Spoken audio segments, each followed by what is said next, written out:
السلام علیکم، S M news کے ساتھ میں ہوں مقدر رضا۔ ایس ایم نیوز اسٹوڈیو میں خوش آمدید۔ خبروں کا سلسلہ بڑھاتے ہوئے خبر شامل کرتے ہیں بوانہ سے۔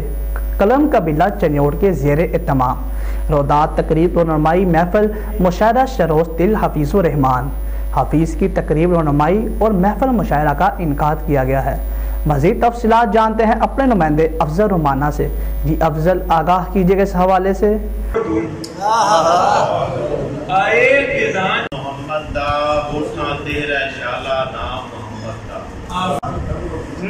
اب رو رہے ہیں سب جو چلی ہے بابائے آواز ان سے پہلے اٹھایا گیا مجھے پہلے بھی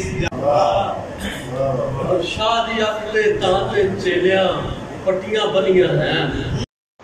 جی بالکل، قلم قبیلہ چنیوٹ کے زیر اہتمام روداد تقریب رہنمائی محفل مشاعرہ کا انعقاد کیا گیا۔ تقریب میں مہمانان خصوصی فیصلہ آباد سے تشریف لانے والے پروفیسر ڈاکٹر ریاض مجید، پروفیسر ریاض احمد قادری اور جناب سمیع اللہ تھے۔ تقریب کا باقاعدہ آغاز تلاوت قرآن پاک سے کیا گیا اور نعت رسول مقبول صلی اللہ علیہ وآلہ وسلم پیش کی گئی۔ تقریب کی نقابت پروفیسر عادل یزدانی نے کی، جبکہ تقریب میں صدر محفل اور مہمانان خصوصی سمیت عمران الحق جوان، جناب ندیم عالم، جناب طارق محمود راہی نے اردو پنجابی کلام کے مختلف پہلوؤں پر روشنی ڈالی۔ شاعری سے شوق رکھنے والے احباب نے بھرپور شرکت کی، جبکہ آخر میں قلم قبیلہ کے صدر پروفیسر عادل یزدانی کا کہنا تھا کہ ہمارا مقصد نوجوان نسل کو اردو شاعری سے متعارف کروانا ہے اور ان میں جذبہ پیدا کرنا ہے تاکہ وہ اردو ادب کی اہمیت کو سمجھ سکیں۔ جی